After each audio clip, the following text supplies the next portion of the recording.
We are live, João. Ok. Pessoal, queria agradecer a todos, desejar uma boa tarde. Hoje eu estou tendo aqui a honra e a satisfação de dar início a esse novo projeto do IBDD, que é o IBDD. Ok. Pessoal, boa tarde a todos. Eu queria agradecer a todos pelo comparecimento. Eu tenho a honra de dar início a esse novo projeto do IBDD, que é o IBDD Sem Fronteiras, um produto novo criado pelo IBDD, cuja intenção nossa é cada vez mais fomentar o contato de profissionais brasileiros com outros profissionais de fora. E a ideia do IBDD é fazer 4 encontros anuais, um a cada trimestre. E hoje, aproveitando aí o tema do momento, nós pensamos aqui em tratar das diversas formas de investimento no futebol. Eu vou fazer uma rápida apresentação dos nossos convidados. Hoje a gente tem aqui o nosso membro, filiado e amigo, enfim, um dos maiores atores e advogados nesse segmento do Clube Empresa, um dos autores da lei da SAF, nosso querido Francisco Manssur, José Francisco Manssur. Temos também o Manssur, eu acho que, como eu falei, dispensa maiores apresentações, mas eu vou passar rápido aqui até para poder não colocá-lo em nenhuma posição de desigualdade com os nossos outros convidados. O Manssur é advogado brasileiro, um dos autores do texto da lei da SAF, participou do grupo especial de trabalho do Ministério do Esporte, responsável pela redação das leis do Estatuto Torcedor, da Lei 7.602 de 2003, e é também professor em Direito Desportivo em diversas entidades de ensino do Brasil. Dominique Abrokwa é alemão, membro da International Sports Lawyers Association, Global Head de Integridade da empresa Itachi Energia, especialista em Direito Desportivo, em compliance operacional em países de alto risco, com vasto conhecimento na área de M&A e acquisitions. Marco Del Fabro, advogado suíço, que está agora baseado em Zurique, sócio do escritório BFMS, graduado pela Universidade de St. Gallen, na Suíça. Ele é fundador do Tribunal Arbitral de Construção na Suíça, além também de ser coeditor do jornal Causa Esporte e membro também da International Sports Lawyers Association. Eu vou explicar um pouco a dinâmica do nosso painel. Nossa intenção é tratar de 5 assuntos diferentes, e a minha intenção aqui não é fazer nenhum tipo de tradução simultânea em relação ao que vai ser dito pelos nossos convidados. Ao final de cada painel, eu vou dar aqui uma rápida passada, uma pincelada em português daquilo que a gente discutiu, que foi falado. E eu tentei aqui, só para a gente, antes de começar com os nossos convidados, eu separei os nossos painéis em temas diferentes. A minha ideia no primeiro painel é a gente falar um pouco do componente histórico, qual é a realidade em termos de clube-empresa, não só na Alemanha, como também na Suíça, e vamos tratar também da realidade brasileira, em relação a essa novidade que foi implementada aqui no Brasil pela lei da SAF. No terceiro painel, a minha ideia é falar um pouco do trabalho prático do advogado nesse segmento, quais são as responsabilidades e atribuições do advogado numa situação como essa, de compra de clubes através de fundos de investimento. E um penúltimo tópico, eu gostaria de tratar um pouco sobre a questão desse processo de compra de clubes, de associações por fundos, sob os olhos dos compradores, garantias que os compradores têm. E, por último, minha ideia é falar um pouquinho sobre a guerra da Ucrânia e da Rússia e qual é o impacto que isso vai ter no investimento mundial. Então, gente, eu vou começar aqui com os nossos convidados, vou aqui falar em inglês com eles, como falei, e depois, ao final de cada manifestação, a gente faz essa rápida passagem de olhos em português. So, guys, initially, I would like to thank all of you for accepting our invitation. Moving forward by you, Marco, you were, as I said in the beginning, just much more than a colleague. You were a friend. I've been learning with you with subjects involving sports lawyers since a while, and as I said, you're just much more than a colleague. You were a friend that I had. So thank you for accepting my invitation, and welcome to the IBDD. I think you were on mute, Marco. Sorry. I want to welcome as well all members of the Institute and the audience to our panel discussion today. Dominique, and about you, as I said, I have a pleasure to get in touch with you for the first time. You instantaneously accepted my invitation, so I'm sure that we have a lot of things to exchange, and also you telling us about the German reality in terms of an investment in football. So thanks for coming. Also from my side, a warm welcome to all participants, especially the members, but also for people tuning from abroad in. It's a great honor for me to be part of it. And thank you for inviting me to basically allow me.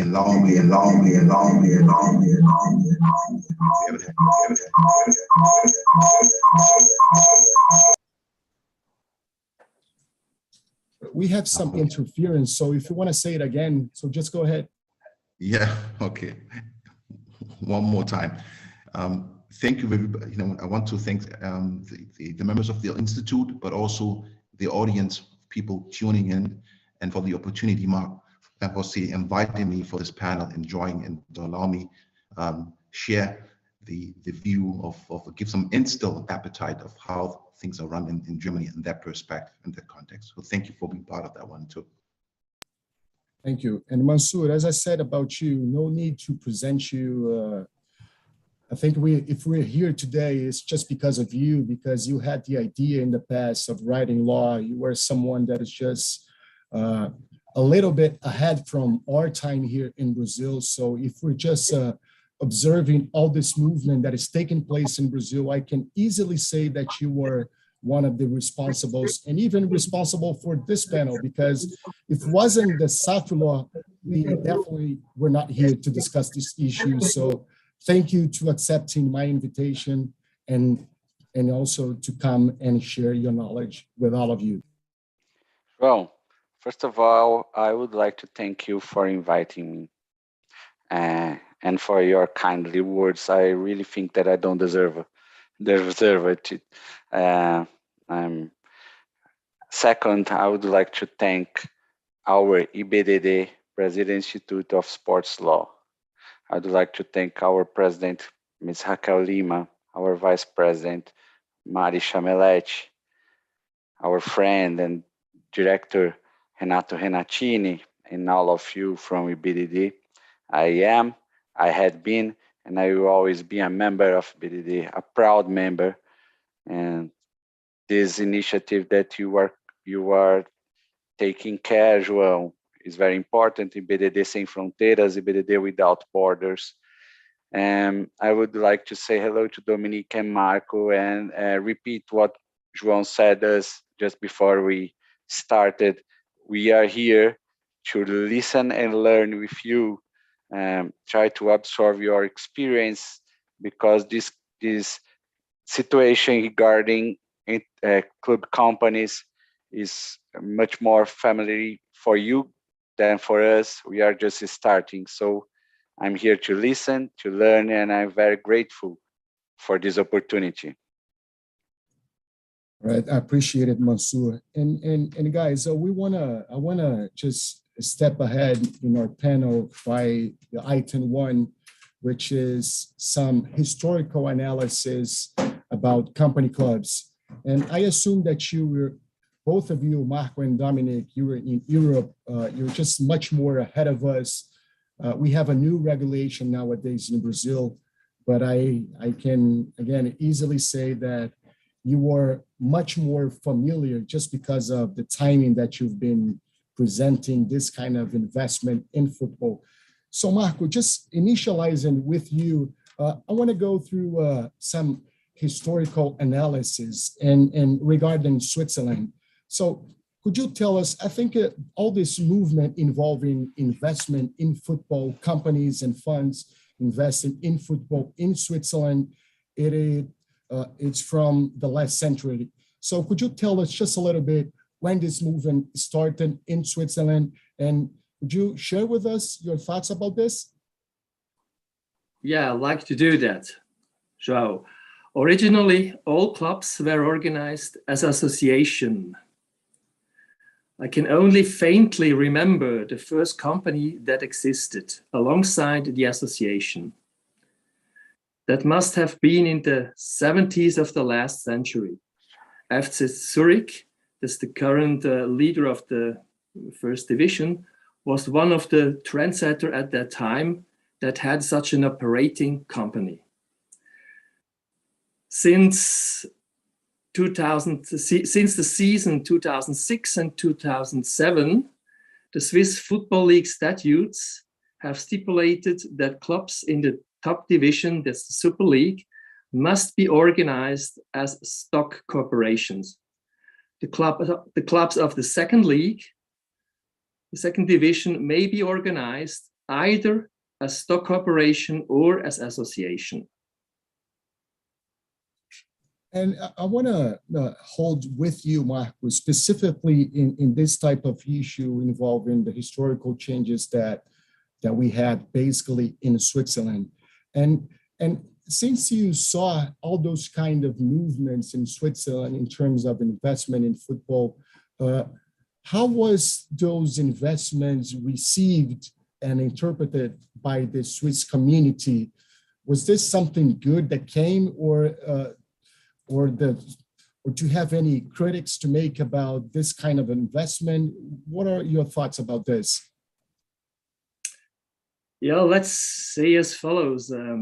As far as I can remember, the majority of the federation, the league, and the clubs, as well as the Swiss community, have come to the conclusion that the professional sports also need professional structures that open up more possibilities for clubs on the one hand in terms of financing, but on the other hand also improve the rights of the clubs and thus their position.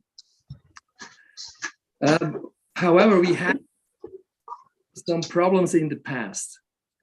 The problem in the past was not the regulation as such. The problem was rather that dubious foreign investors took over companies, or that foreign investors misjudged the situation or did not necessarily patient.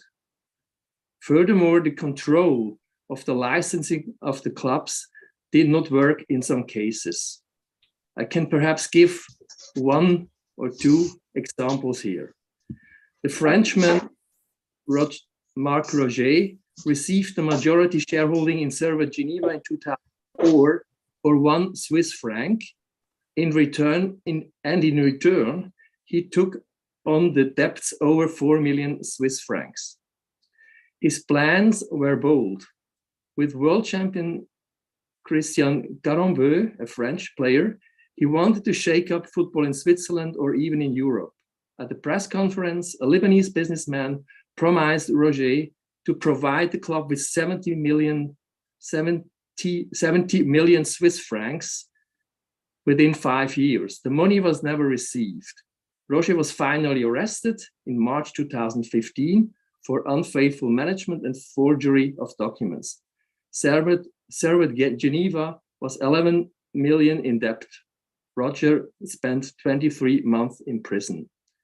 That's one of our stories we have here in Switzerland with foreign investors. And Marco, and how is, just one thing that I'd like to know, and how is Geneva nowadays? What's the Geneva in terms of financial condition? Is Geneva still playing the first division of Switzerland? It declared bankruptcy. What happened with them? They play again in the first division. They had 2 restructures later in 2012. They had some other problems with an investor, but now they are part of an entity which is rather serious, and nowadays they are playing in the midfield of the first league, and as far as we heard about that, they are financially in a good shape. Okay, interesting. And Dominique, just moving to you, Marco told us about his experience in terms of Switzerland, which is curious from my side, hearing Marco saying, is that you have a specific rule in Switzerland that all the clubs in the first division should be companies, must be companies. In terms of Germany and about your country, what would you highlight for us in terms of historical things that happened and how this process started in Germany, and what is the current situation, and how also the Germany community received those kind of investments in football? Great, happy to answer that one. I think, we need to go one step back and go back to the history in order to understand the positions, okay? And I think I want to highlight here that Germany has a very strong, sense of when it comes to establishment of associations. There's a long tradition, association culture, we can say. And that started, actually in the 1800s. And I think the father out of this, we can say, I believe, is Friedrich Ludwig Jahn. Some people call him the father of athletics. And the establishment of associations has in Germany a very strong pillar within the society, right? It's basically to connect, coming together, people sharing interests, like to have the same.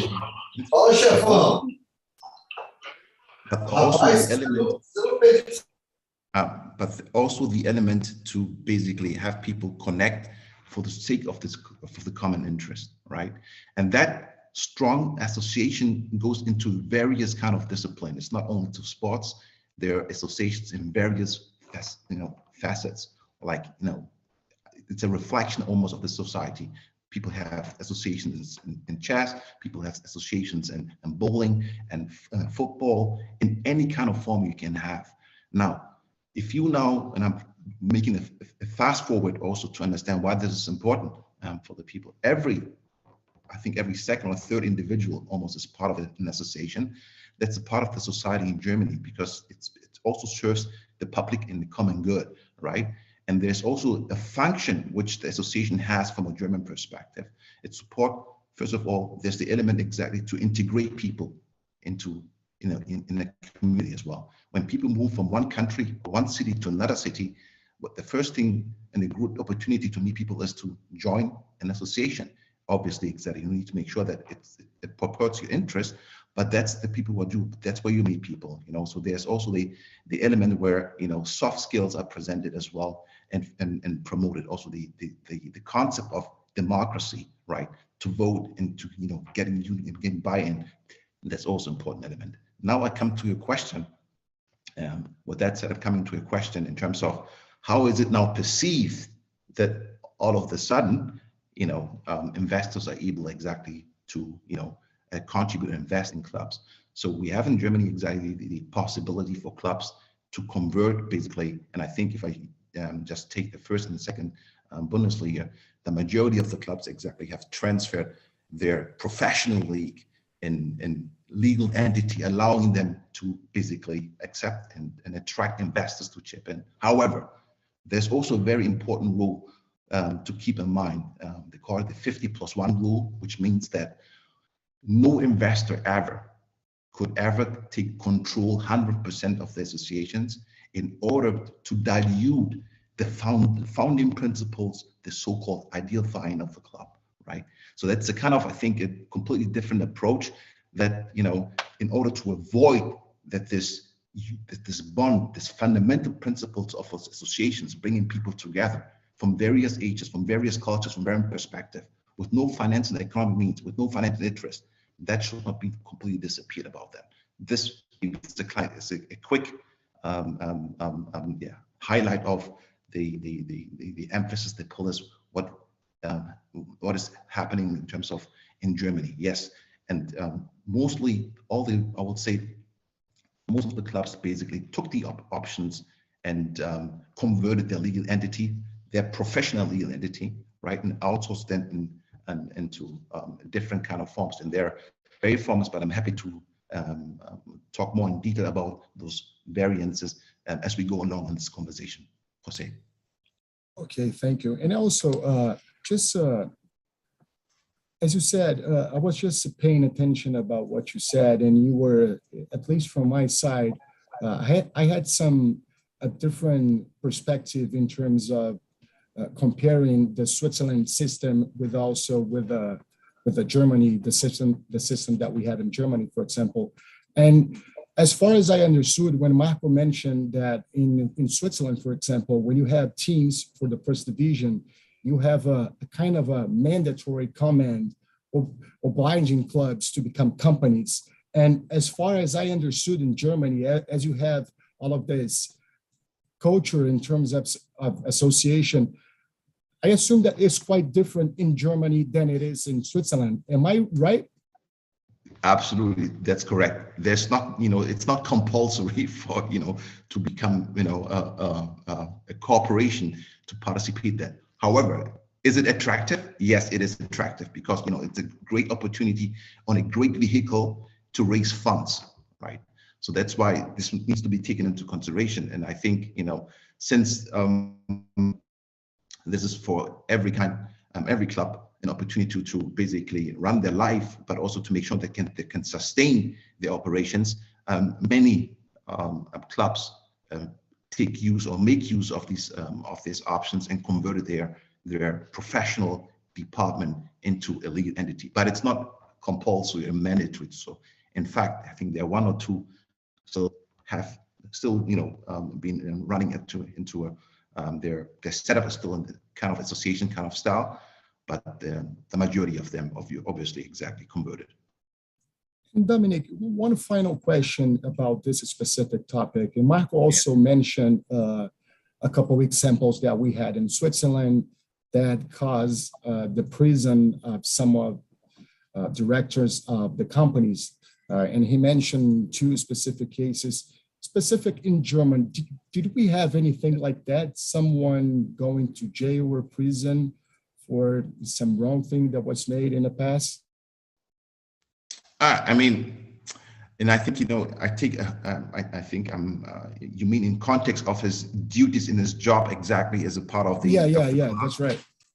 Yes, okay, we have the situation exactly that in Germany, when it comes to, let's say, mistrust of funds, I wouldn't see it exactly that we have a similar kind of issues that maybe people has misled their funds which have been entrusted on in terms of running the clubs. Obviously, there's one or two, I think maybe highlights here, which I think wouldn't be appropriate to mention here from a private perspective in their life, but it was not really linked to their, professionalism running the club exactly, that there have been, put in jail because of misuse of funds. So far, not yet, but obviously we cannot predict the future. Okay, yeah, that definitely. And Manssur, just moving to you, in terms of historical points, as I said in the beginning, I think we're just a little bit far away from the European model. They have much more experiences in terms of what went right and about what went wrong. And with you, besides the historical aspect that I would like to know from you, if this kind of model of company clubs, as you wrote in Brazil, is this something plain new nowadays, or the clubs in Brazil in the past were allowed to become companies? How it was specific in Brazil? I think you were on mute, Manssur.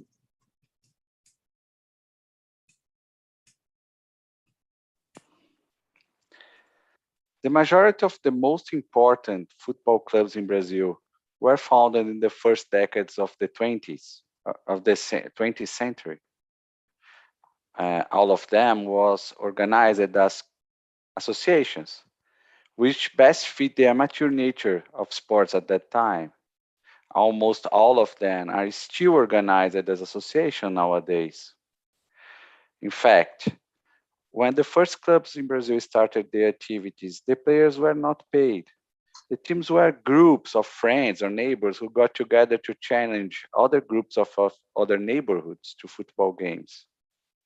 So, our most important clubs were created as associations, considering that the Brazilian law characterized associations as entities where people get together for no economic purpose, like the defense of a cause, taking care of the neighborhood at all.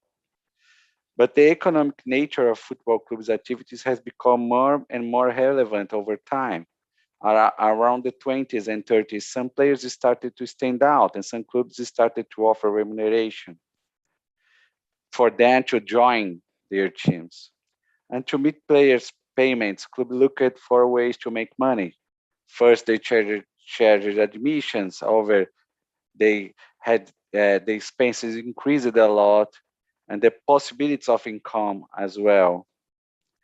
Just in the 90s, we had our first discussions on the corporate organization of the clubs.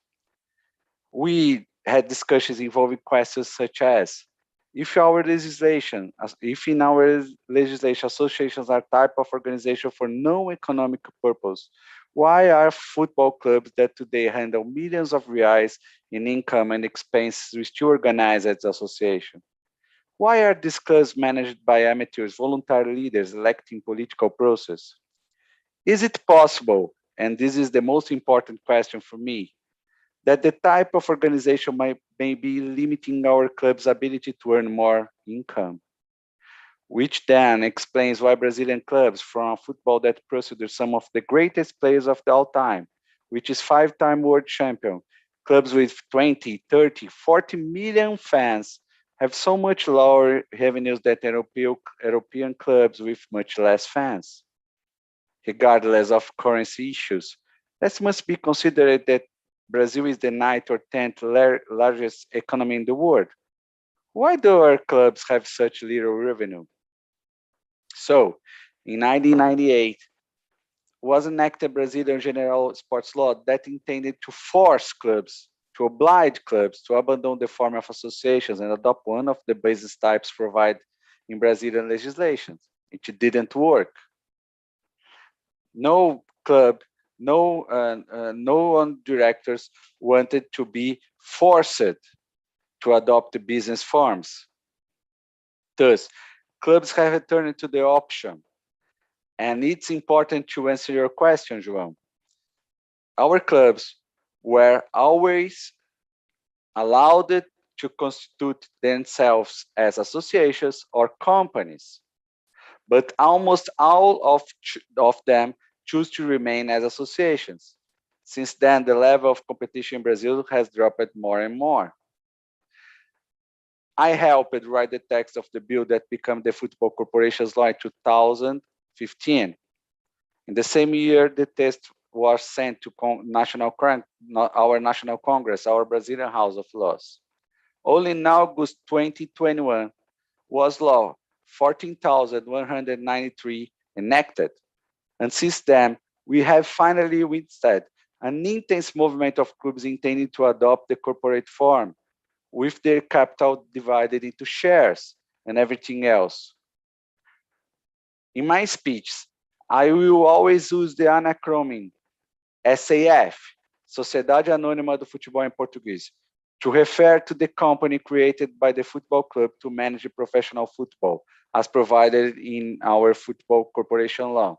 What we are watching nowadays, João, and all, is that we have a very recent law, and we have an interest showed by clubs in discuss this issue much bigger than we, as authors of the law, imagined it was considering that the law have some few months. At this time, that the law don't put as obligation, but the option to the club to choose the company, the SAF's structure. There are much more clubs discussing the team and other clubs that had already finished the process, and they are already having their football professional structured as companies, as SAFs. And Manssur, you detailed the Brazilian scenario with a lot of information from all of us. But there's one thing that I would like to go through with you. And I was watching you yesterday, and one thing caught my attention, which was very relevant, when you mentioned that the 20 clubs of the Serie A which is the first league of Brazil, plus all the financial income of those 20 clubs, plus the financial income of the Brazilian Confederation, it's lower than if we consider, for example, 3 middle clubs of Spain. Is that right? Yeah. When we wrote our first book on this SAF issue, Futebol Mercado em Estado, Football Marketing and State, we bring a collection of data that showed us that the 20 biggest clubs in Brazil, the 20 bigger clubs in Brazil, had revenues that was in the same value that just 3 clubs in Europe. At that time, we studied the revenues of Arsenal, Juventus, and Athletic Madrid. Why? Why our capacity to receive revenues is so lower if we are the 90th or the 10th economy of the world? As I said, we have that cambio or that currency issues that must be considered. But I strongly believe that our Brazilian football receives less money that could receive. And in my opinion, it's just my opinion, it has a straight relationship with the structure, the organization of our clubs as associations. I know that other people has other explanations for this, but in my opinion, the issue that we could and we had deal with is this organization as associations vis-a-vis the companies, the European football companies, and their capacity to have governance, to have compliance, and to agree more money to their clubs that we in Brazil. Very good information. I'll just hold a little bit in Portuguese and I'll give a quick explanation to all of our audience. Então, pessoal, nessa primeira parte do painel, a minha ideia era entender um pouco mais cada detalhe histórico de cada país. Foi por isso que eu perguntei para o Marco quando esse movimento começou na Suíça. Ele traz aqui algumas informações relevantes no sentido de que, na verdade, o investimento de corporações no futebol teve início especialmente na Suíça nos anos 70, o que o Dominique traz, inclusive, na manifestação dele, que na Alemanha parece que isso veio um pouco depois, na década de 80. E o que eu achei interessante é que o Marco destaca aqui alguns exemplos, vamos dizer assim, que não foram bem sucedidos na Suíça. Ele menciona aqui 2 exemplos específicos, que é o investimento de um grupo francês, inclusive com o envolvimento de um grande jogador de futebol, que era o Carembert, em que havia, na verdade, uma promessa de mais de 70 milhões de investimento no Geneva. E isso, ao final dessa história toda, acabou com a prisão de um dos dirigentes, que teria ficado 23 meses na prisão. Eu perguntei também para o Dominique se havia algum paralelo na Alemanha em relação à prisão de diretores que tenham feito parte do board ou da diretoria de clubes associativos que viraram corporações. Ele disse que na Alemanha não há um exemplo parecido com a Suíça, tal qual ocorreu. O que ele destaca aqui na Alemanha, na verdade, é uma cultura associativa muito forte, e ele fala aqui reiteradamente do 50+1, falando do modelo alemão, em que o clube associativo ele será sempre o controlador, terá mais de 50% das ações e o investidor sempre sendo o minoritário. O Manssur, por sua vez, traz um histórico aqui do Brasil, daquilo que veio acontecendo ao longo do tempo, inclusive em 98 com a própria edição da Lei Pelé, mas ele trata também aqui a necessidade que se tinha, inclusive, de esmiuçar um pouco mais a legislação e torná-la mais atrativa para o investidor no Brasil. Ele faz também aqui um histórico daquilo que vinha acontecendo no passado e o débito dos clubes, que veio, enfim, cada vez mais ao longo dos anos aumentando, e faz essa essa exposição temporal em relação ao histórico de investimentos no Brasil. Eu vou aqui agora, a gente tentar tratar aqui basicamente da realidade atual de cada país, como é que é a divisão desses números em termos de investimento, se prevalecem associações. O Dominique já deu um spoiler para a gente de como funciona na Alemanha, mas mesmo assim a ideia é esmiuçar o tema com eles. So, Marco, just moving to you, what is the current scenario in terms of clubs and company clubs in Switzerland? As you said that it's a kind of obligation for a club in the first division in terms of if a club wants to dispute a first division, it's mandatory for this club to become a company.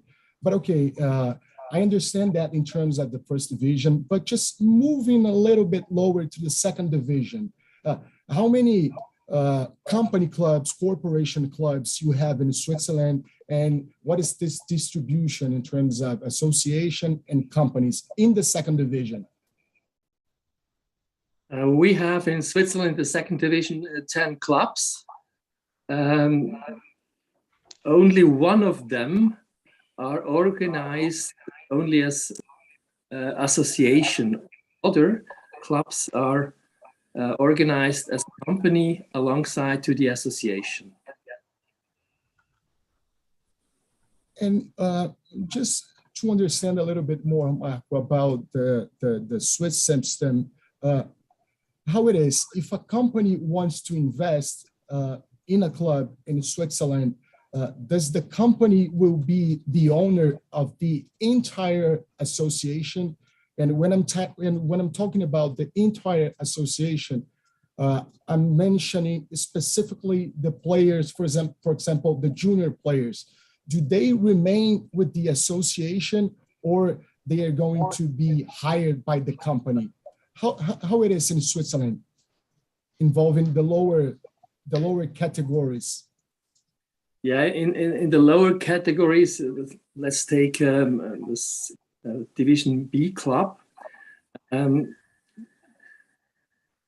Then we have the junior system is as follows, that all the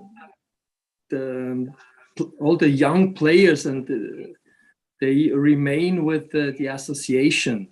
The association has to conclude with the company an agreement with some mandatory content, with some financial issues, with the issues of the intellectual property rights, which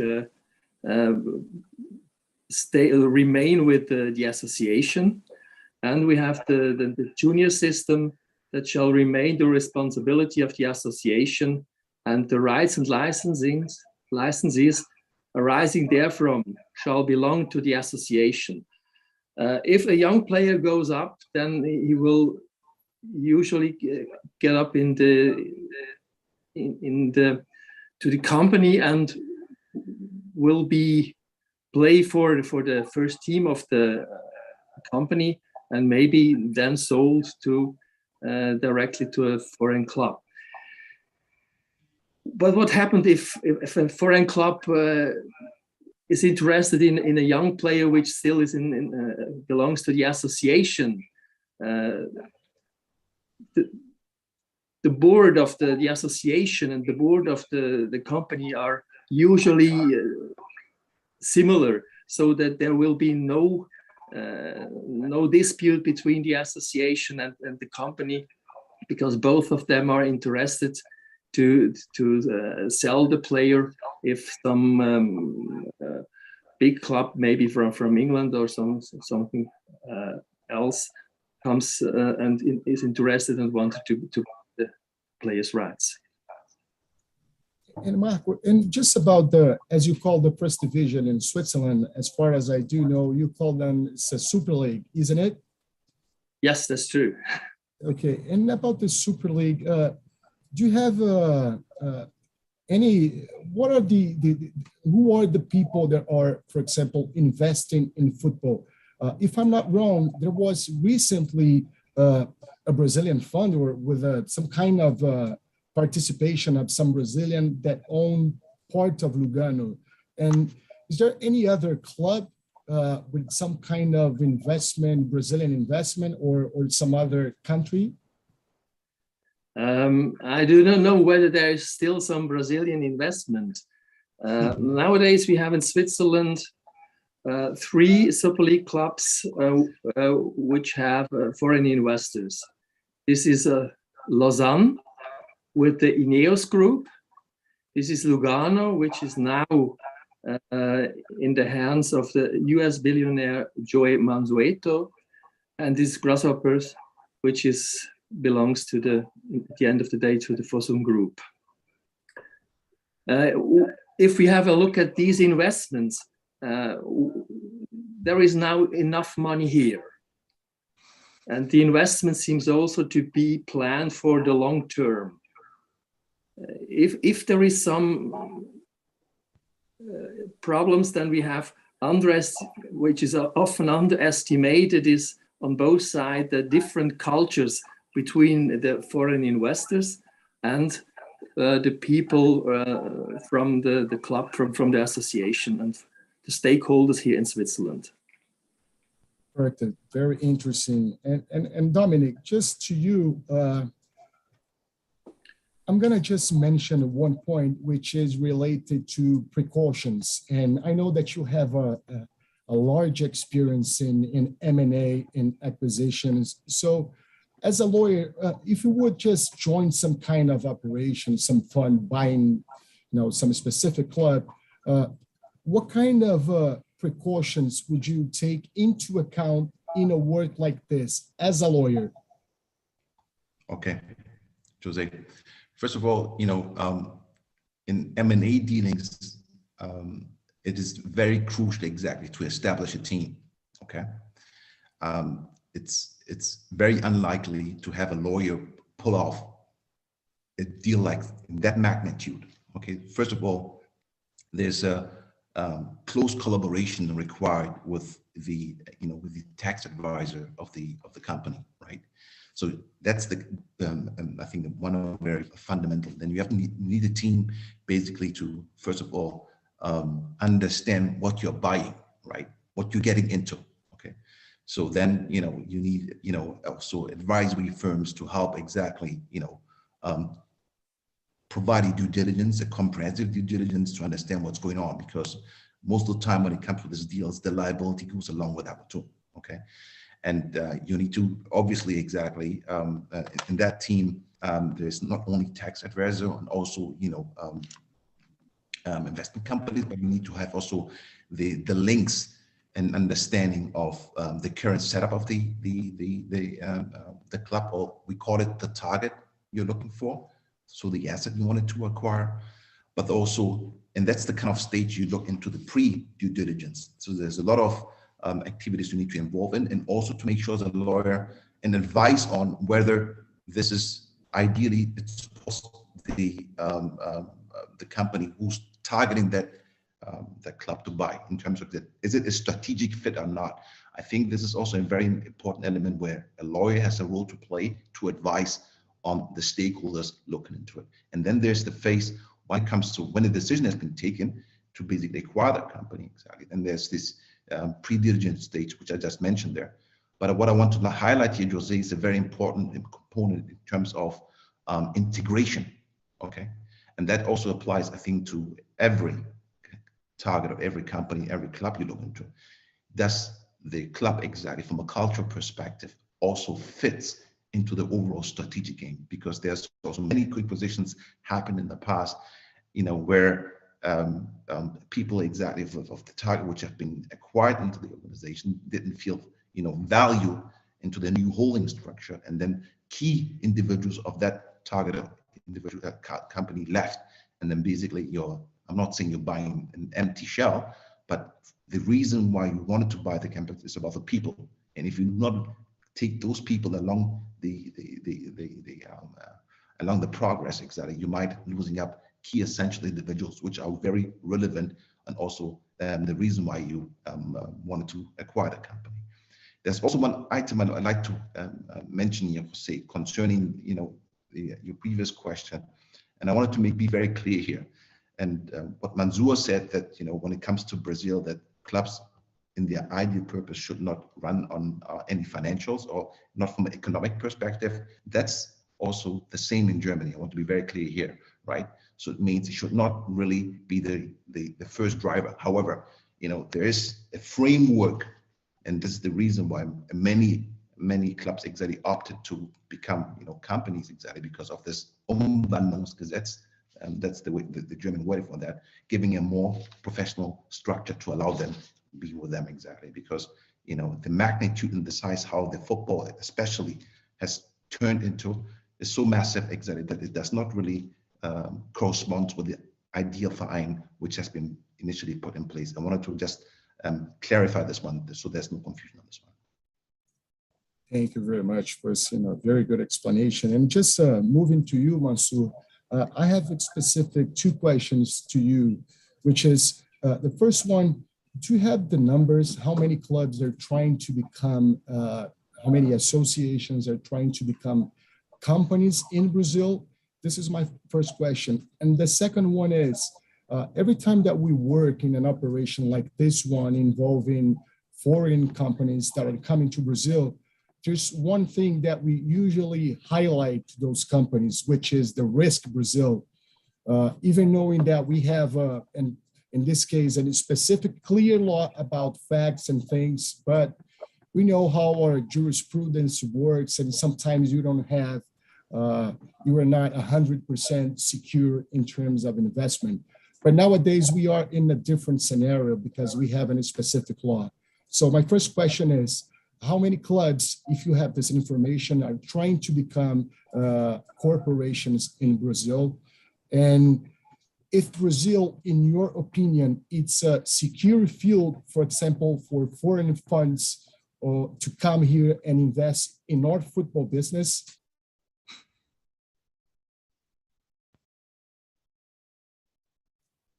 Acho que está mutado, Manssur. It's on mute. Sorry, I don't have the exact number of clubs that are discussing the team nowadays. As we are talking right now, there are lots of clubs, and the media shows us that there is much more clubs that we, as I said, imagined, discussing this constitution of SAFs. We are following a lot of news, realizing that this movement was received in Brazil as good news, and even with some enthusiasm. This time, many clubs, I don't know how many, but many clubs show real interest in setting up companies, setting up as SAFs to manage professional football. We know that there were already 3 important acquisitions of traditional Brazilian clubs, Cruzeiro, Botafogo, and Vasco da Gama. The Cruzeiro's share acquisition was made by the 3-time FIFA MVP champion and Real Valladolid controller shareholder Ronaldo Nazário. And the Botafogo's share of sales of shares was made by the Premier League Crystal Palace controller John Textor. As one of the authors of the law, I have the obligation to follow. And there is we have in Brazil, João, Marco, and Dominique, 841 clubs. They are bigger, they are smalls, they are in big cities, they are in the countryside. What's more important to say right now is the first clubs that complete the process was clubs with serious debts, Vasco, Botafogo, Cruzeiro.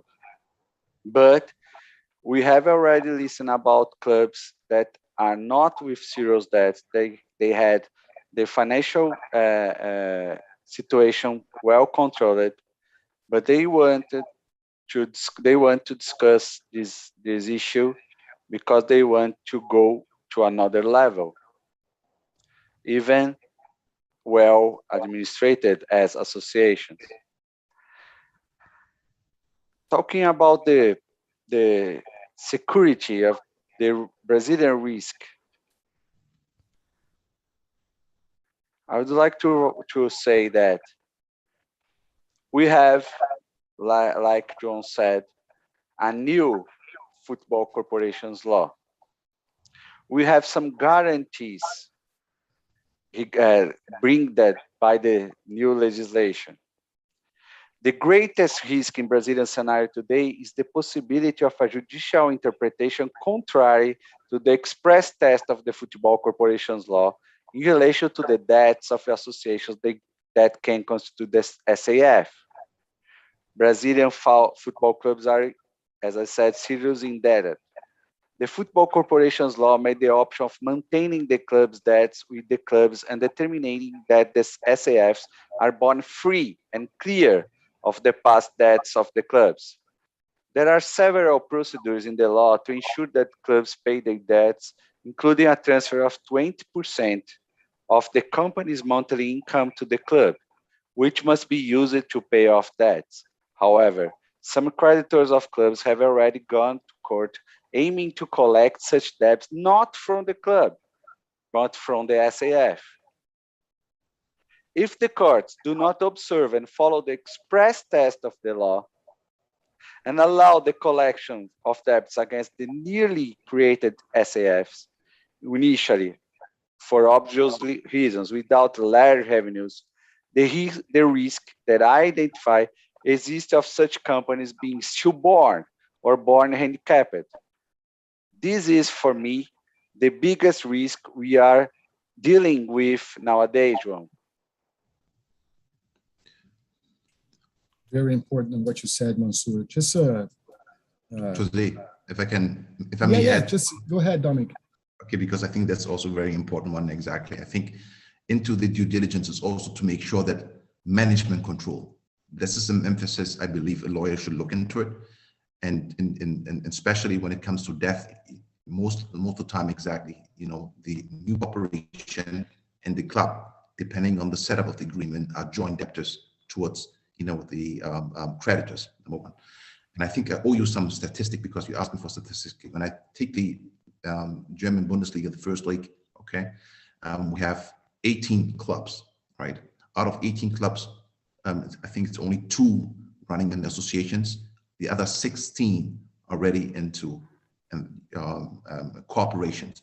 But corporations, exactly, there are 3 different types of corporations within Germany. There's a personal liability corporation, there's a public stock corporation, and then there's kind of hybrid, which called GmbH and Co. KG, which is a kind of, you know, mixed setup. But the majority of the clubs, exactly, you know, are having this this hybrid model, GmbH and Co. KG, which allows them exactly, first of all, to maintain control on the decisions taken on one side, but also say a good opportunity for raising funds as well. And I just wanted to highlight that one as well.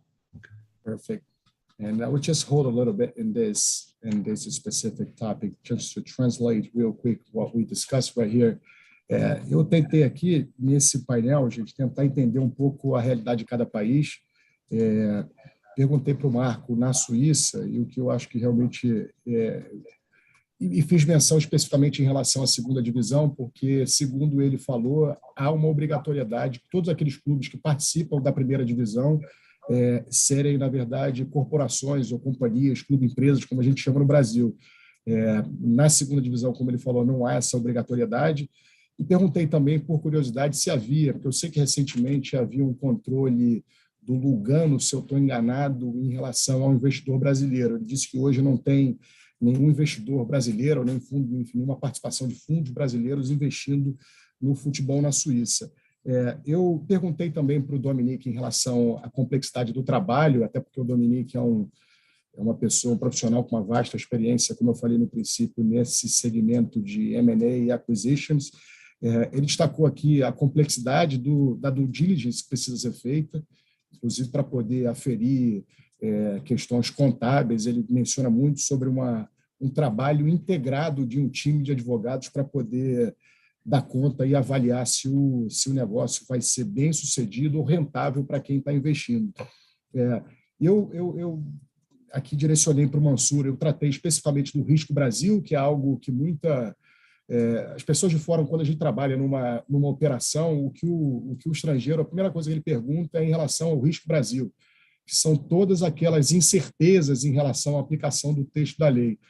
O Manssur destacou realmente uma posição dele, que ele vê a lei com conceitos bem claros, mas é claro que a interpretação e a maturação da jurisprudência ao longo do tempo, isso é preciso aguardar para ver como é que isso vai ser recebido pelos tribunais. Perguntei também em relação ao Manssur. O Manssur ele destaca, eu acho que um ponto interessante que vale a pena mencionar, é que a gente tem visão daquilo que sai na mídia em relação aos grandes clubes, mas ele ratifica aqui que há um movimento, inclusive, para clubes rentáveis no Brasil para migrarem para o sistema empresarial, abandonando aí esse modelo de associação. Eu vou aqui tentar correr um pouquinho por conta do tempo, até para a gente também não estourar nada. A minha ideia agora, nesse terceiro painel, é falar um pouquinho sobre o trabalho em si, a complexidade desse trabalho em relação ao advogado. So, Marco, just I'm gonna, in this specific moment, talk to you, and we know we've been talking about this specific topic before. You worked in that process of the selling of grasshoppers to a Chinese fund. And as Manssur said once in Brazil, when you start making this movement in terms of acquisitions of a club to a company, the first movement that we need to make is, first of all, approve this modification of the social statutes with the council of the club. But besides that, I assume that there are a lot of contracts that a lawyer must write and sign, and must be signed between the corporation and also the associative club. So could you tell us just a little bit more how it is in Switzerland? Yes, Joe, that I can do that. I think most important and primarily the employment contracts of the players, including the young professionals and the talents, and the coaches have to be examined, namely the term of the contract and special regulations such as exit clauses. Then the transfer contracts and the contracts with the players' agents for open and possible future payments have to be examined. Furthermore, the contracts with the manager and the sports director have to be checked. I think this is one of the really main issues, and is in another way around than in a normal legal due diligence. Then the availability of the stadium has to be examined. If applicable, the rental conditions of the stadium, the training grounds, and the junior camp, if there is any. All essential contracts have to be verified whether they contain a change of control clause, where the contracting party can terminate the contract early in the event of a change of a control. This can have some really severe consequences if such a control is in a contract and you didn't see this. Further contracts are who holds the gastronomy rights for its food and beverage, the company or a third party, the intellectual property rights, especially trademarks and copyright, the liability and social security institutions and tax authorities has to be. Then one further issue in the due diligence is the pending proceedings and lawsuit. In addition, and this must be verified very carefully by purchasing a football club, and this must be guaranteed that no violation of certain association regulations did happen.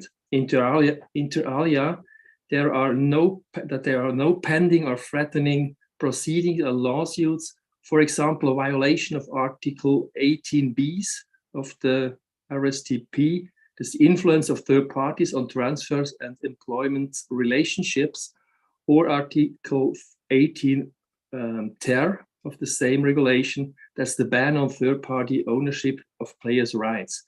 Then you have a financial fair play regulations and licensing procedures. The violation of FIFA regulations on contract stability or overdue payables. All these regulations have sanctions, and sanctions to be imposed can be transfer bans for several transfer periods, exclusion from competition, compulsory regulation, etc.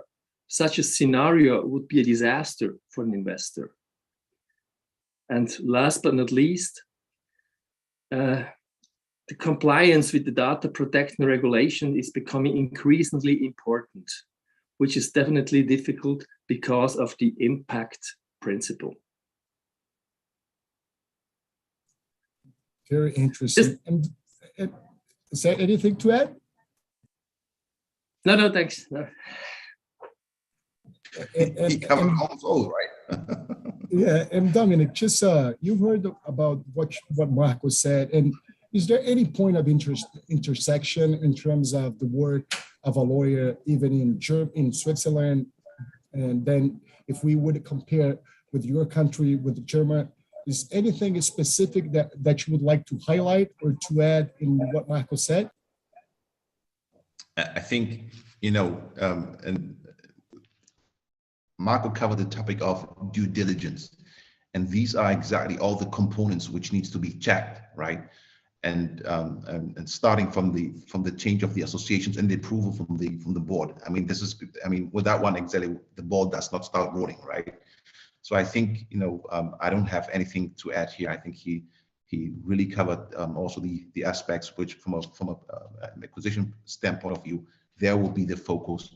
And obviously, maybe also one item to highlight there is also the on the topic of pending legal proceedings would be also to understand the potential risk of liability with unclarified things which have not been resolved, even settlements which have not completed, right? That could be also an item to look at, because some of the decision will take some months, years, and you want to make a decision, and sometimes you cannot even make a decision exactly. Then you have to calculate the risk to see to which extent will this go in this direction or the other direction as well. Okay. So risk evaluation is a very important component to take into consideration. Very important. And also, I'm gonna match, and also because of the timing, the next panel with this one, and I will address one specific question to you, Dominic. You said you mentioned liabilities and all this complex work that a lawyer is involved in an operation like this one. In Germany, specifically in Germany, if the club, there is a new owner that is buying the club, how does the old debts of the clubs, do the new owner should take it into account, the old debts of the clubs, or this is, and I'm asking this to you because we have a specific command in our legislation which prevents the execution of the old debts for the new owner. So in terms of the looking by the eye of the new owner, is he, let's say, free in terms of old debts of the association? Does he get a plain new business or no? If he basically if there's no name change, right? If he's the legal successor, he needs to take on the old debts as well. It's not, he cannot start with a clean sheet. A different situation would be if the investor is thinking about the name change and there's a kind of direction. But if the names is he in the event he's the legal successor, it's almost not possible exactly to without its buying the club without even taking the old liabilities, because that would be to protect the credit cards of the old debts. Someone exactly has to take a pill. So that means in the calculation as well, right? This needs to be factored in. But this goes also into any revenues outstanding owed to the club. That will be also have to be taken into consideration as well. That's the preceding of we call it Gesamtschuldnerschaft oder Rechtsnachfolge, which means legal procedure needs to pick up the tab as well of the old debts. Perfect. And Manssur, I was just listening to Marco, and he said, and I was listening carefully about what he said, and I can see some points of intersection in terms of the Swiss legislation and in Brazil. He mentioned contracts involving intellectual property, which is there is a specific article in our legislation in Brazil. He mentioned also the rental of the stadium. So do you see any point of intersection if we would just put the Swiss law and the Brazilian law in the same table? Yes. In these two cases you mentioned,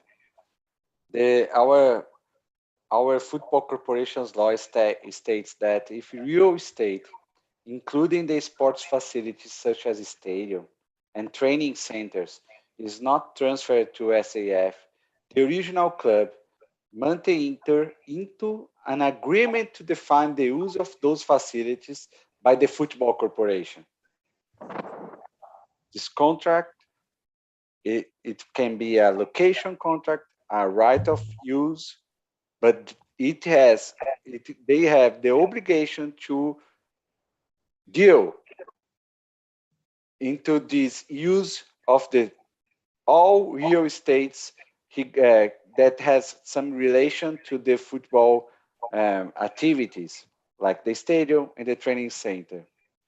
And although the intellectual property rights of the original club could be transferred to this SAF, but it's much more likely that the club will choose to license them to the corporation, especially in those cases where the club is a multi-sports club. As we have in Brazil, some clubs that has facilities for recreation, swimming pools,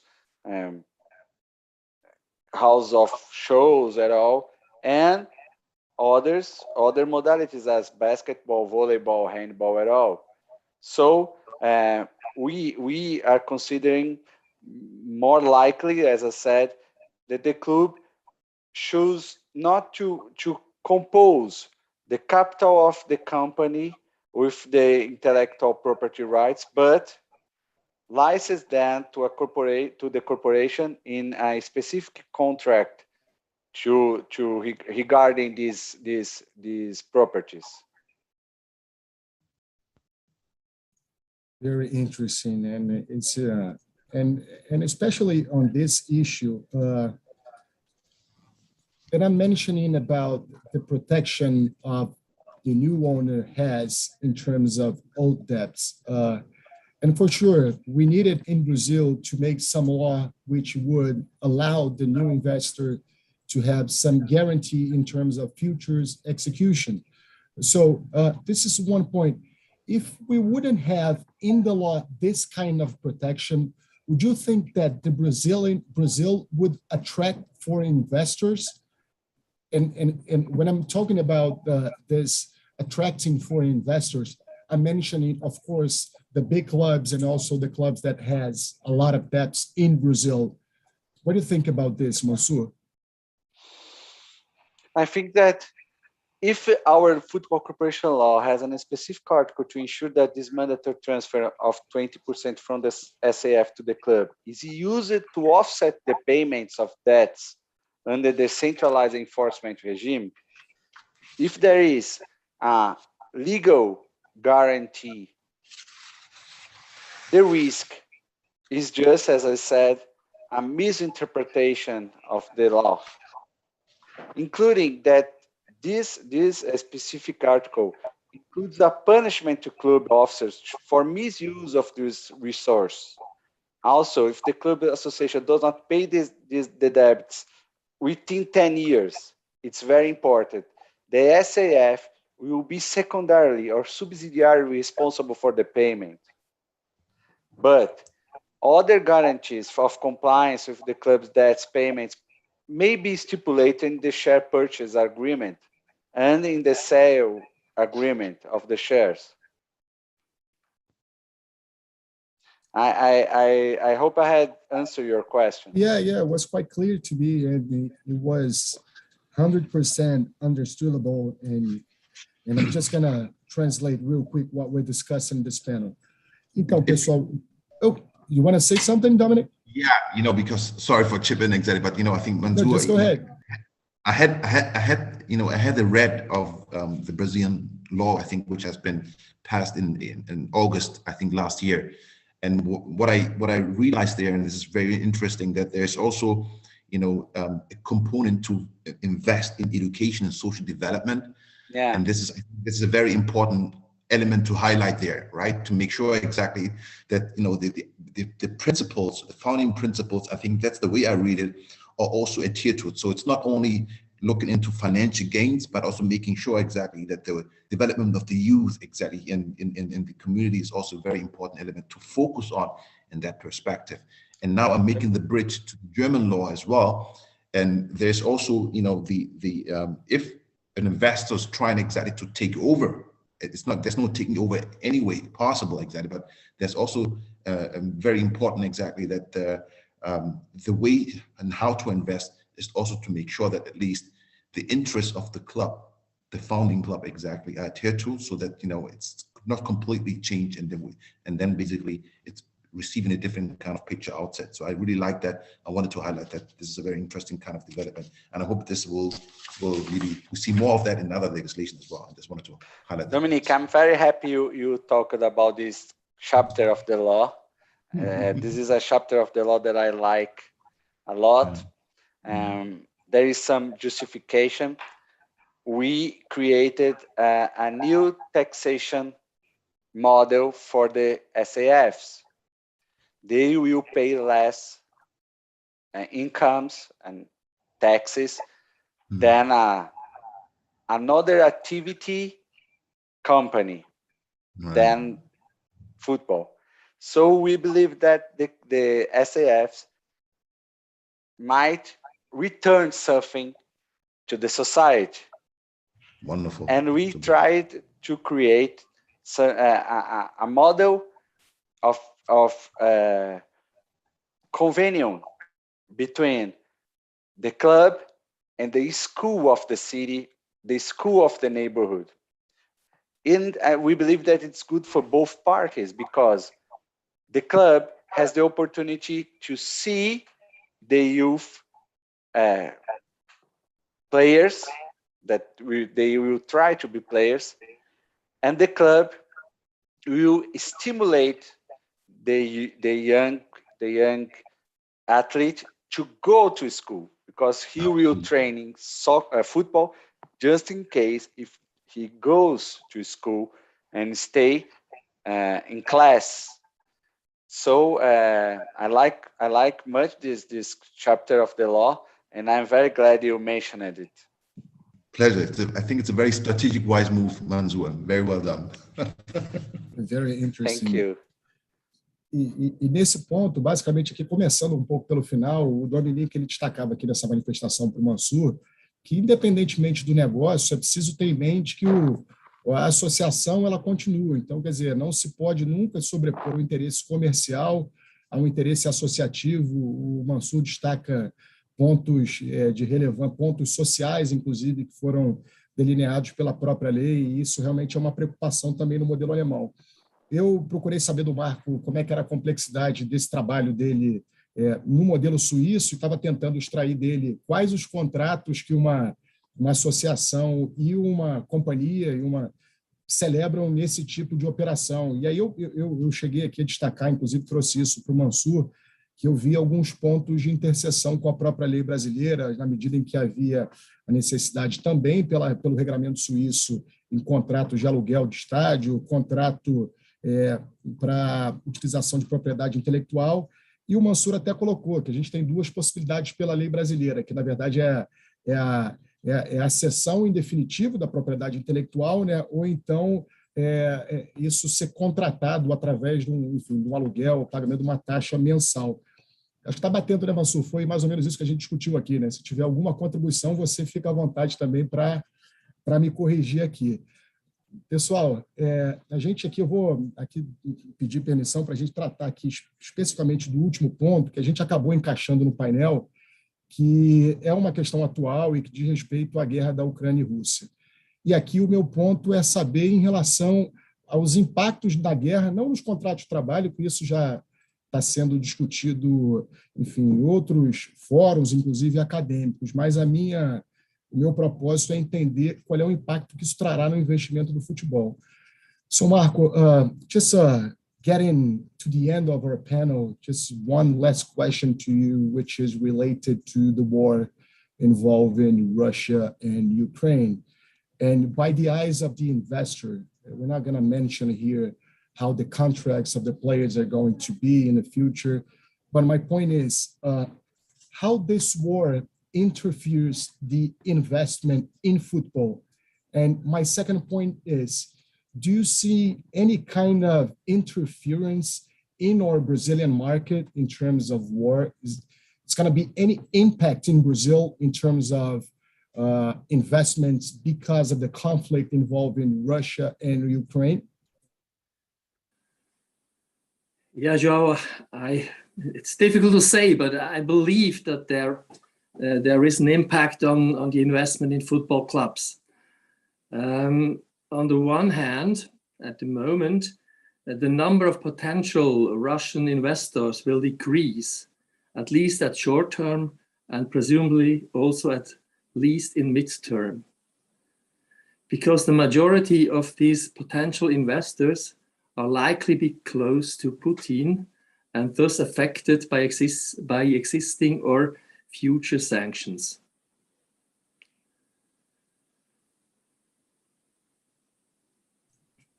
And yeah, just go ahead.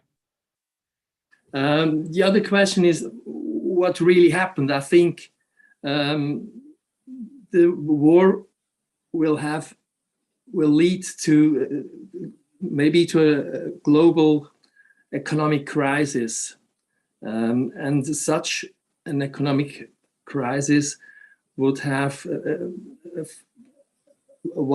a severe impact on the football in general and the individual clubs. They would be affected by different issues. The keywords are less sponsoring income, less TV income, less spectator income, lower proceeds from merchandising, etc.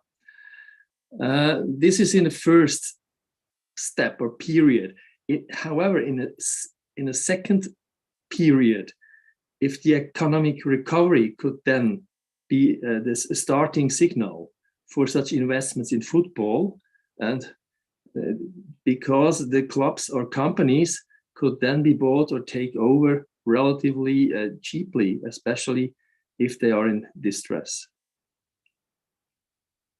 And about you, Dominique, could you give us our thoughts about this war, and is there any impact in terms of Europe, and just bringing this to our reality in Brazil?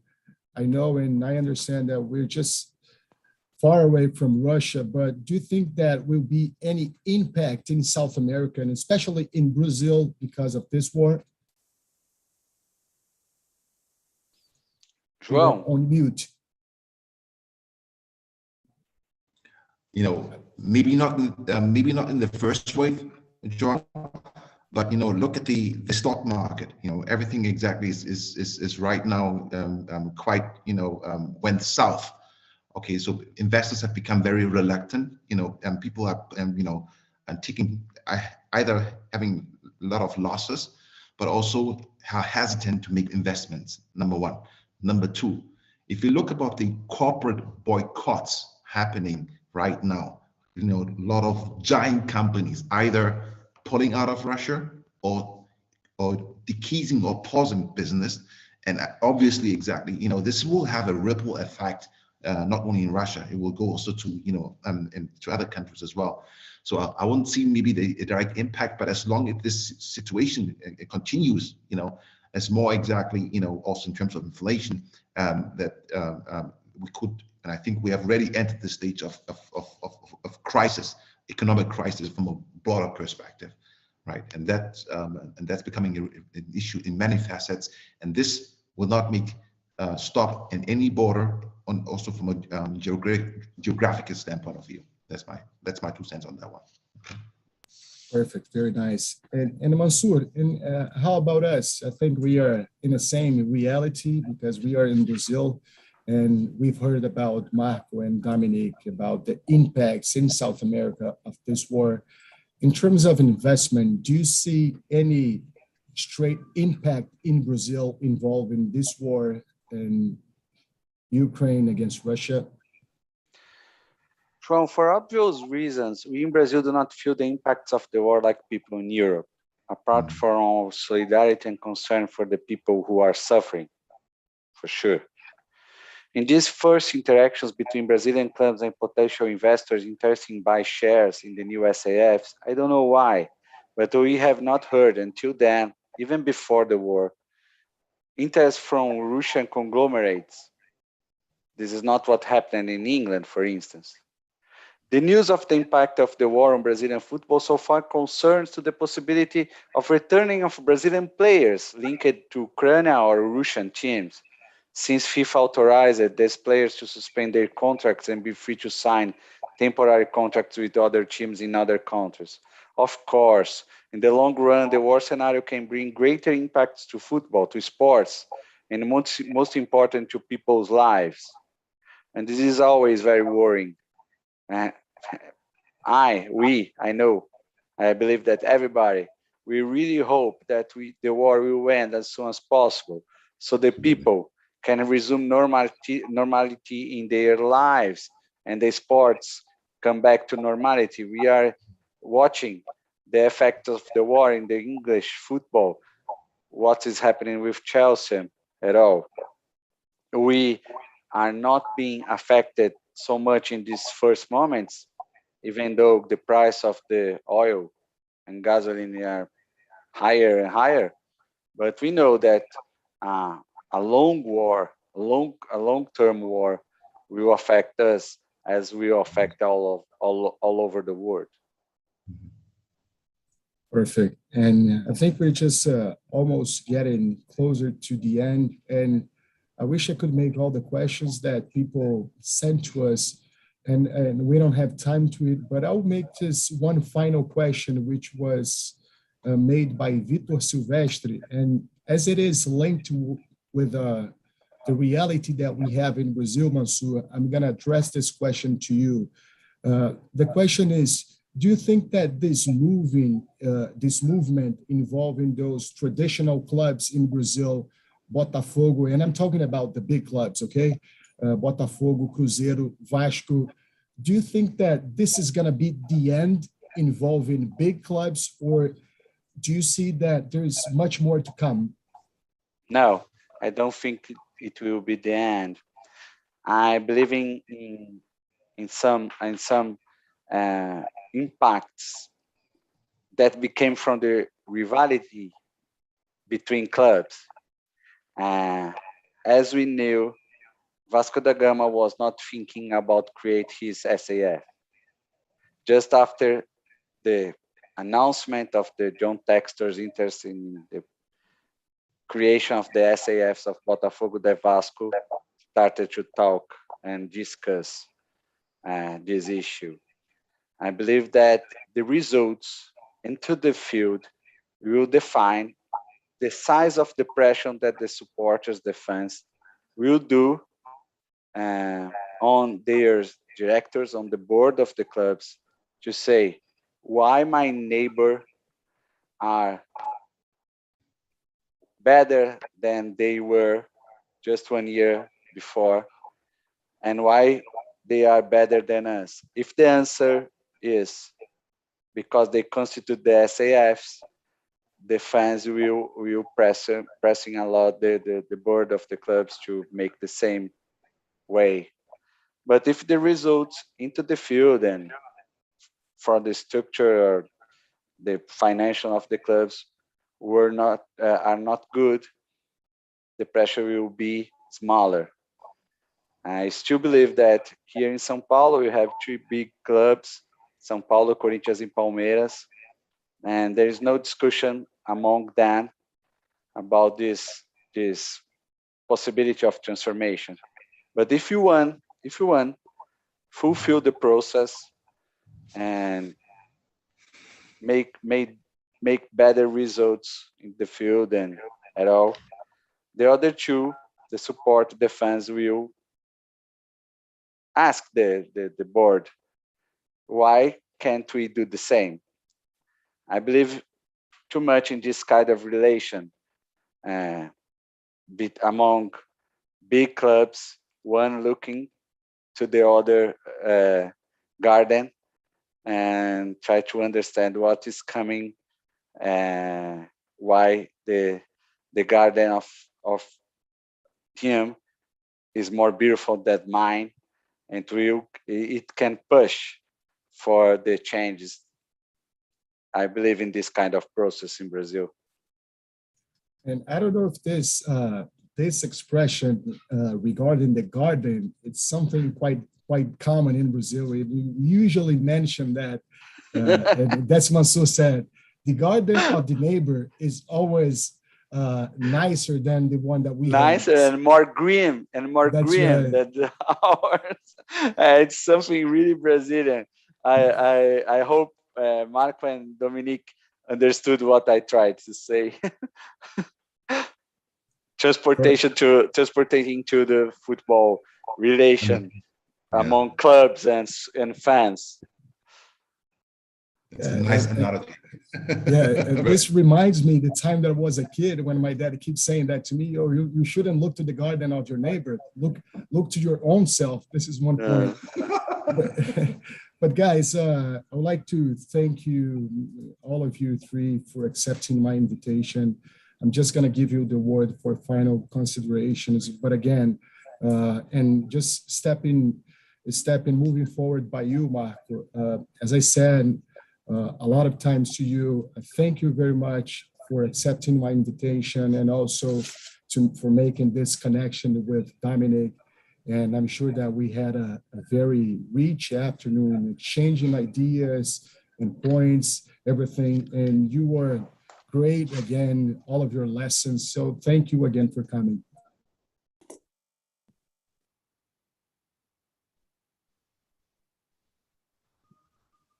Do you want to say something for us in Brazil, or just say? And also, just one thing, Marco, that I forgot to tell you. Marco is married with Nilza, which is Brazilian. So he doesn't speak Portuguese, but I assume that he understands a little bit, isn't it? You're on mute. You're mute. Mute. Just open your mic, Marco, please. No, he isn't. Yeah, he's not listening. Marco, just your microphone, it's off. Could you turn it on? Yes, now it's on, yeah. Yeah. The problem is that I'm only once in 3 years in Brazil, more or less, so that it doesn't enough to speak Brazilian or to understand it enough. But some words I understand, yeah. And on this stage, I'd like to thank you, Joao, for the invitation. And it was really a pleasure to be part of this panel. Dominique, to you, yep. Sorry, didn't want to interrupt you. You know, no. I just wanted to answer, first of all, extend, my thank you first to you, Joao, but also to the president of IBB, to the members of the IBB, for people tuning in, making the time. And I do understand that this is your daytime, and you still make the time to join. This is very helpful. I hope Marco and I, Manssur, we could at least share our thoughts of the things. And yes, it has been a really pleasure, and I hope that there will be another opportunity. And definitely, if I come to Brazil, you can expect my call, because then I might I'll call in and we can hopefully meet you in person. It would be also a pleasure to meet Manssur in person. I really enjoyed it. Exactly. I felt welcome from the heart, from the bottom of the heart. So thank you for having me. Appreciate it. was my pleasure. I need to tell you something. When Marco said to me, "Oh, I'm calling a friend of mine from Germany," and I said, "Oh, again, it's 7-1, and we recently lost to Germany in tennis in Davis Cup. So this is something that we don't like to remember anymore." But again, you didn't mention even once during the panel. So I thank you again, Dominique, for everything, for your experience, everything that you said. It was my pleasure getting in touch with you. So thank you very much. And Manssur, to you, as I said, you are just much more than a colleague. You're also a friend. You were a very active member of the Institute, one of the most relevant actors, as I said, in Brazil in terms of company clubs. And the first time that I sent a message to you, you didn't even hesitate. You said, is this something that we're going to do for the IBDD? And I said, yes, it's a panel for IBDD, and you accepted right away. So again, thank you very much for everything. And it was very important counting on you on this panel. João, I'm very pleased to be here. I would like to thank you again. I would like to say, sorry if my English is not so good as it had to be for me to be understood in this panel. Thank you, IBDD. Thank you, President Raquel, Vice President Mari, Renato. Congratulations for this initiative. It was wonderful. As I said at the very start, I listened and learned a lot. Thank you, Marco. Thank you, Dominique. Dominique, we are waiting you here as soon as possible. Come to see much soccer games, much football games here in Brazil. Marco, either. You are very welcome.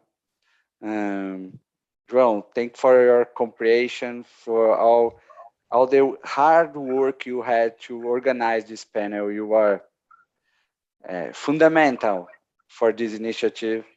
It was an honor for me to stay with you today, receiving your questions. I tried to answer in the best way I could. I'm very happy and very pleased for this afternoon. Thank you very much. Thank you, guys. And finally, I will allow myself to send the final message in Portuguese. And even just that there's some other element, which is when the president is coming, and if she's here with us, she has the authority to put a final end in this panel. Então, presidente Raquel, eu queria fazer um agradecimento ao IBDD. Quando nós pensamos nesse novo painel, a ideia era justamente essa, e a ideia é poder trazer cada vez mais o membro filiado para a comunidade internacional, trazendo aqui pessoas de fora, porque o que vale muito no trabalho acadêmico, no estudo acadêmico, essa troca de ideias, trocar com pessoas de outros países, para mim foi muito importante. Mas eu faço um agradecimento especial a você por ter comprado a ideia, por ter apoiado, e ao IBDD também, não só você, a Mari, ao Renato, a todos que estão aqui por detrás das câmeras e que trabalham tanto para que o IBDD possa dar certo. E quem está aqui, a gente sabe todo o trabalho duro que o IBDD vem fazendo para poder cada vez mais inserir o filiado na comunidade jurídica. Então, eu entrego a palavra a você, presidente, para que Vossa Excelência encerre aí o nosso painel, e obrigado pelo apoio. João, nós que agradecemos, eu falo em nome do time mesmo, tenho certeza que eles estão muito felizes e orgulhosos aqui, foi um super evento, quero que depois você transmita os meus agradecimentos a eles. Manssur, compreendi bem o seu inglês, não é nada, né, sorry, não. Eu compreendi bem, a minha dificuldade fica um pouquinho ali no britânico, mas meu inglês está em evolução. Qualquer hora eu consigo atender bem e me comunicar melhor aí. João, obrigada pela proposta, obrigada pela dedicação. Tenho certeza que todos estão bastante satisfeitos com o que foi apresentado. Sei que você tem bastante coisa aí para trazer para a gente. Temos outros temas tão interessantes quanto Manssur. É sempre um grande prazer compor qualquer painel com você e te escutar. Você é um mestre na arte aí do futebol, das SAFs, enfim. Tanto é que você está na mídia toda hora aí, estão cogitando seu nome, são artigos, né? Estou muito feliz, viu? Pelo momento, pelo projeto, e por saber que a gente está estreando aqui o IBDD Sem Fronteiras de uma forma que totalmente memorável e com 2 grandes nomes. Transmito os meus agradecimentos a eles, diga que o IBDD está sempre de portas abertas e que num futuro próximo a gente terá todo o prazer de recebê-los presencialmente, João. Obrigada a todos os filiados e todo o time IBDD por estar aqui conosco, se dedicar algum momento do dia de vocês, em especial o horário do almoço, né? E grande abraço, a gente tem aí mais eventos logo mais. Obrigada, gente. João, a palavra está com você. Pessoal, então eu fico só, Marco, Dominique and Manssur, Raquel, just thank you for, as I said in the beginning, for your involvement and for all the lessons that you provided for all of us today. So again, thank you. And I will expect to be back with you soon for some other specific issue. And again, thank you for everything.